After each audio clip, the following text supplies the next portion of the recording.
Continuamos hoy estudiando el capítulo 13 de este primer libro de Samuel. Y en nuestro programa anterior decíamos que el rey Saúl había tenido la osadía de pensar que porque era rey podría ofrecer un holocausto. Y vimos cómo había mentido diciendo que se había esforzado para ofrecer holocausto y hacer su petición al Señor. Un rey debe obedecer al Señor. Es necesario que un soberano obedezca al Señor. Lo que el mundo necesita hoy es un soberano que sea gobernado por el Señor. Ese es nuestro problema, amigo oyente. Claro que no tendremos uno, sino hasta cuando el Señor Jesucristo mismo vuelva a la tierra. Este es el propósito final de Dios en su plan de las edades. Ahora Saúl ha desobedecido y por tanto Dios encuentra a otro que sirva como rey. Y hará que se presente, pero ni siquiera Samuel en este tiempo sabe quién será. Hoy vamos a considerar el desamparo de Israel ante los filisteos. Leamos los versículos 15 al 17 de este capítulo 13 del primer libro de Samuel. Y levantándose Samuel subió de Gilgal a Gabaa de Benjamín. Y Saúl contó la gente que se hallaba con él, como 600 hombres. Saúl, pues, y Jonatán su hijo, y el pueblo que con ellos se hallaba, se quedaron en Gabaa de Benjamín, pero los filisteos habían acampado en Migmas. Y salieron merodeadores del campamento de los filisteos en 3 escuadrones. Un escuadrón marchaba por el camino de Ofra hacia la tierra de Sual. Ahora la batalla está por comenzar, y vemos aquí el verdadero peligro del desarme. Hoy en día hay muchos que creen que la paz mundial se conseguirá por medio del desarme. Creen que si pueden ser destruidas todas las municiones, que de una u otra manera la guerra será eliminada. Otros creen que si una ley es promulgada en cuanto a las armas de fuego y los honrados son desarmados, que esto de por sí detendrá a los criminales. Bueno, no se puede desarmar a los criminales. Todo lo que se logra es exponer a los honrados a la merced de los elementos criminales. Este es un modo de pensar idealista y hasta necio en verdad. Bueno, continuemos leyendo los versículos 18 al 21. Otro escuadrón marchaba hacia Bet-Horón, y el tercer escuadrón marchaba hacia la región que mira al valle de Seboim, hacia el desierto. Y en toda la tierra de Israel no se hallaba herrero, porque los filisteos habían dicho, para que los hebreos no hagan espada o lanza. Por lo cual, todos los de Israel tenían que descender a los filisteos para afilar cada uno la reja de su arado, su azadón, su hacha o su hoz. Y el precio era un pim por las rejas de arado y por los azadones, y la tercera parte de un siclo por afilar las hachas y por componer las aguijadas. Los filisteos habían desarmado a los israelitas. Los israelitas, sin embargo, tenían algunos utensilios que podrían usar en una emergencia como esta, artefactos de uso agrícola y del hogar. Pero aun para poder afilar estos artefactos, los hebreos tenían que bajar a donde los filisteos, y por tanto al enemigo le era posible llevar una buena cuenta de lo que los israelitas tenían en cuanto a armas. En los versículos finales de este capítulo 13, versículos 22 y 23 dicen, Así aconteció que en el día de la batalla no se halló espada ni lanza en mano de ninguno del pueblo que estaba con Saúl y con Jonatán, excepto Saúl y Jonatán su hijo que las tenían. Y la guarnición de los filisteos avanzó hasta el paso de Migmas. Solamente 2 hombres, Saúl y Jonatán, tenían espadas o lanzas. Los otros miembros del ejército llevaban rejas de arado, azadones, hachas y otros utensilios similares. Así era como el ejército de Saúl estaba equipado para hacer la guerra. Y llegamos ahora al capítulo 14 de este primer libro de Samuel. Y en este capítulo vemos que Jonatán milagrosamente derrota la guarnición de los filisteos. Nuevamente Jonatán gana una victoria, pero otra vez Saúl se la atribuye a sí mismo, como lo veremos en los versículos 24 y 25. Los celos de Saúl se revelan en los versículos 37 al 45. Veremos que Saúl realmente está dispuesto a destruir a su propio hijo si le es un obstáculo. El capítulo 14 nos da la estrategia de batalla que Jonatán empleó contra los filisteos. Ahora no pensamos entrar en la estrategia de la batalla. En primer lugar, no conocemos bien la geografía del lugar donde ocurrió la batalla. Tampoco somos militares. De seguro que cuando el general Alby leyó este capítulo, quedó conmovido al ver cómo Jonatán ejecutó sus tácticas militares. Comencemos, pues, leyendo los versículos 1 al 14 de este capítulo 14 del primer libro de Samuel. Aconteció un día que Jonatán, hijo de Saúl, dijo a su criado que le traía las armas, ven y pasemos a la guarnición de los filisteos, que está de aquel lado. Y no lo hizo saber a su padre. Y Saúl se hallaba al extremo de Gabaa, debajo de un granado que hay en Migrón, y la gente que estaba con él era como 600 hombres. Y Ahías, hijo de Ahitob, hermano de Icabod, hijo de Finés, hijo de Elí, sacerdote de Jehová en Silo, llevaba el ephod, y no sabía el pueblo que Jonatán se hubiese ido. Y entre los desfiladeros por donde Jonatán procuraba pasar a la guarnición de los filisteos, había un peñasco agudo de un lado, y otro del otro lado. El uno se llamaba Boses, y el otro Sene. Uno de los peñascos estaba situado al norte, hacia Micmas, y el otro al sur, hacia Gabá.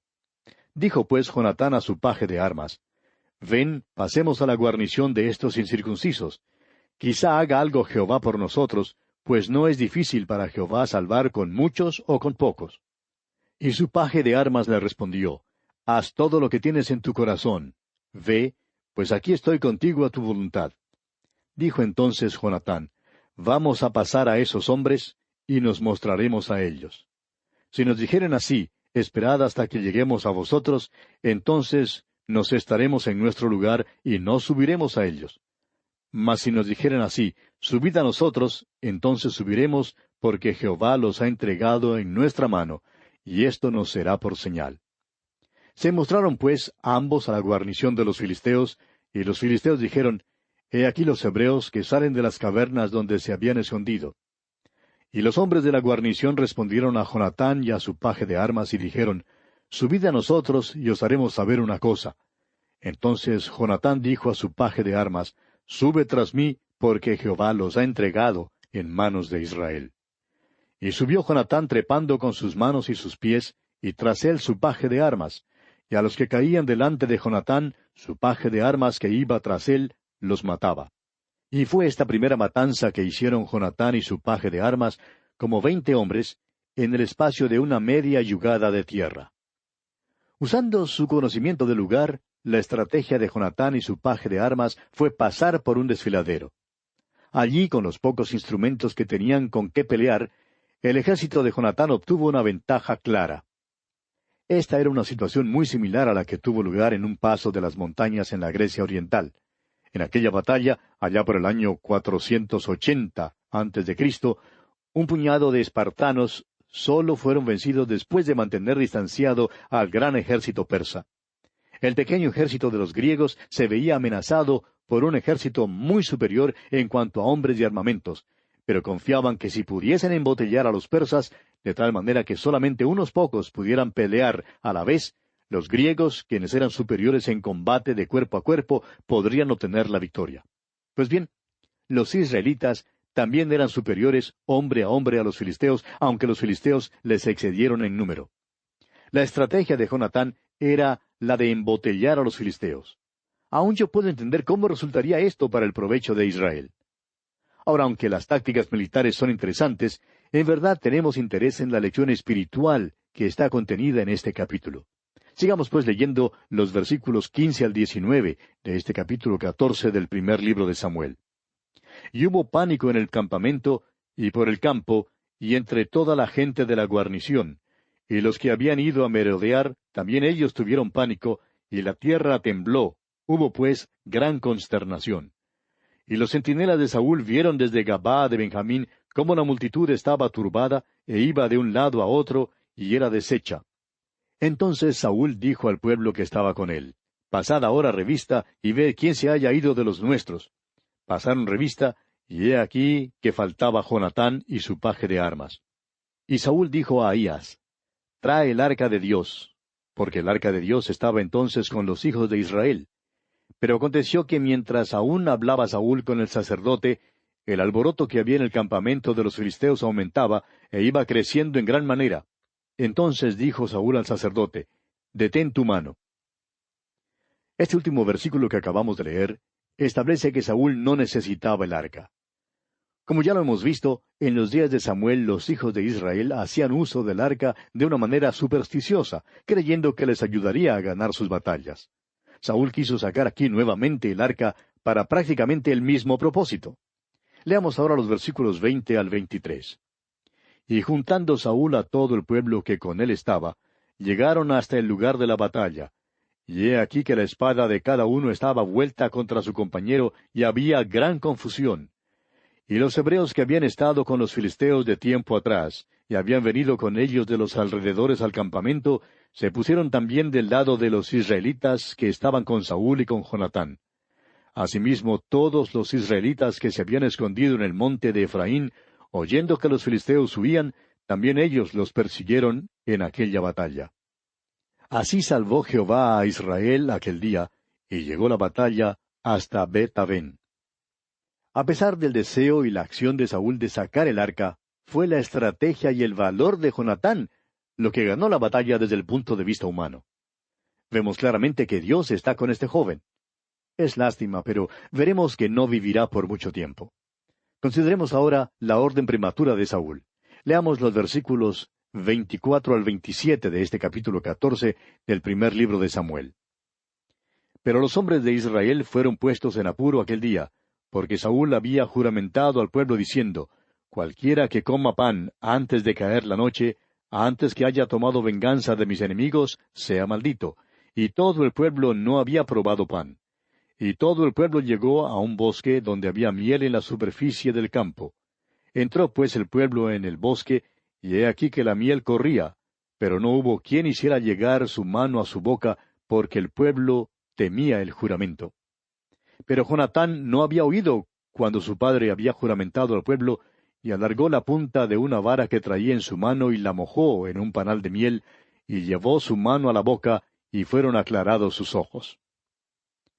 Es interesante notar que Jonatán no tenía conocimiento de la orden extraña de su padre, que prohibía al ejército comer algo hasta que se ganara la batalla. En verdad, Jonatán ya había ganado la batalla. Ahora empezamos a ver la verdadera naturaleza de Saúl. Jonatán fue quien ganó la victoria, pero Saúl se la atribuyó a sí mismo. No está dispuesto a atribuir la victoria a su hijo. Su modestia ha desaparecido y sus celos se revelan ahora. Prosigamos leyendo los versículos 28 hasta el 30 de este capítulo 14 del primer libro de Samuel. Entonces habló uno del pueblo diciendo, Tu padre ha hecho jurar solemnemente al pueblo diciendo, Maldito sea el hombre que tome hoy alimento. Y el pueblo desfallecía. Respondió Jonatán, Mi padre ha turbado el país. Ved ahora cómo han sido aclarados mis ojos por haber gustado un poco de esta miel. ¿Cuánto más si el pueblo hubiera comido libremente hoy del botín tomado de sus enemigos? ¿No se habría hecho ahora mayor estrago entre los filisteos? Fue una orden necia la que Saúl había dado. Los hombres estaban cansados, habían peleado la batalla y habían ganado. Necesitaban algo de comer. Saúl había dicho que cualquiera que coma pan antes de caer la noche, antes que haya tomado venganza de mis enemigos, sea maldito. Y ninguno de los hombres se atrevió a tocar la miel por miedo a lo que podría hacer Saúl. Jonatán demuestra aquí la necedad de la orden de su padre. Saúl estaba turbando el país. Su modestia había desaparecido por completo. Y pasando al versículo 35, leemos hasta el versículo 39. Y edificó Saúl altar a Jehová. Este altar fue el primero que edificó a Jehová. Y dijo Saúl, Descendamos de noche contra los filisteos, y los saquearemos hasta la mañana, y no dejaremos de ellos ninguno. Y ellos dijeron, Haz lo que bien te pareciere. Dijo luego el sacerdote, Acerquémonos aquí a Dios. Y Saúl consultó a Dios, ¿Descenderé tras los filisteos? ¿Los entregarás en mano de Israel? Mas Jehová no le dio respuesta aquel día. Entonces dijo Saúl, Venid acá todos los principales del pueblo, y sabed y ved en qué ha consistido este pecado hoy. Porque vive Jehová que salva a Israel, que aunque fuere en Jonatán mi hijo, de seguro morirá. Y no hubo en todo el pueblo quien le respondiese. Saúl, sin la más mínima autoridad para hacerlo, edificó un altar y ofreció sacrificios al Señor. Es así más y más evidente que Dios no estaba usando a este hombre de ninguna manera. Saúl había obrado mal, pero no está dispuesto a aceptar su culpa. Saúl le avisa entonces al ejército que alguien había pecado. El ejército se paró ante él sin responder. Los hombres sabían que la victoria era de Jonatán, y también sabían que él había gustado la miel aquel día. Y ahora Saúl estaba diciendo, la razón por la cual Dios no me contestó es porque alguien me desobedeció y violó el juramento. Los hombres sabían que Jonatán había gustado la miel, y sabían que Saúl estaba fingiendo una gran apariencia en aquel tiempo, de modo que se pararon sin responder debido a que él era el rey. Y dice aquí el versículo 40, dijo luego a todo Israel, vosotros estaréis a un lado, y yo y Jonatán mi hijo estaremos al otro lado. Y el pueblo respondió a Saúl, haz lo que bien te pareciere. ¿Notó usted que los hombres del ejército no responden? Ahora el versículo 41 dice, entonces dijo Saúl a Jehová, Dios de Israel, da suerte perfecta. Y la suerte cayó sobre Jonatán y Saúl, y el pueblo salió libre. Saúl sabía así que Jonatán era el que había comido. Y los versículos 42 y 43 dicen, y Saúl dijo, echad suertes entre mí y Jonatán mi hijo, y la suerte cayó sobre Jonatán. Entonces Saúl dijo a Jonatán, declárame lo que has hecho. Y Jonatán se lo declaró y dijo, ciertamente gusté un poco de miel con la punta de la vara que traía en mi mano, ¿y he de morir? Jonatán era culpable de hacer lo que Saúl no quería que hiciera. Saúl había dicho allá en el versículo 28, maldito sea el hombre que tome hoy alimento. Pero, ¿era acaso esta una razón válida para recibir la muerte? Y leemos en los versículos 44 y 45 que Saúl respondió, así me haga Dios y aún me añada, que sin duda morirás, Jonatán. Entonces el pueblo dijo a Saúl, ¿ha de morir Jonatán, el que ha hecho esta grande salvación en Israel? No será así. Vive Jehová que no ha de caer un cabello de su cabeza en tierra, pues que ha actuado hoy con Dios. Así el pueblo libró de morir a Jonatán. Saúl en verdad destruiría a su propio hijo si le fuera un obstáculo. ¿Por qué? Porque Saúl tiene celos de Jonatán, amigo oyente. Quiere toda la gloria para sí mismo. Los hombres del ejército se habían quedado callados durante toda la gritería y las disparatadas de Saúl. Pero cuando la vida de Jonatán estuvo en peligro, ya no pudieron permanecer callados. Ahora vemos el verdadero carácter de Saúl. Más tarde veremos cómo se portará desobedeciendo directamente a Dios. Hará algo que resultará en una tragedia para la nación de Israel. Y si Dios no hubiera intervenido, habría significado la destrucción total de la nación. Saúl está revelando el hecho de que no es en ninguna manera un hombre de Dios. En verdad, es hombre de Satanás. Y así concluye nuestro estudio de este capítulo 14 del primer libro de Samuel. Llegamos ahora al capítulo 15. En este capítulo, Samuel envía a Saúl para destruir a Amalec. Saúl salva a Agag y lo mejor del despojo.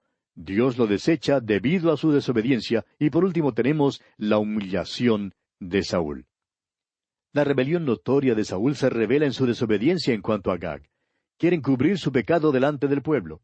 Saúl ahora es desechado como rey sin esperanza alguna de cualquier restablecimiento. Samuel demuestra que amaba a Saúl porque lo lamenta. ¿Fue entonces Saúl la selección de Samuel? En los versículos 22 y 23 de este capítulo 15, Samuel pronuncia un gran principio espiritual. Ahora Dios había dado a Saúl una nueva oportunidad para obedecerle, después de su primer fracaso, pero fracasó por segunda vez.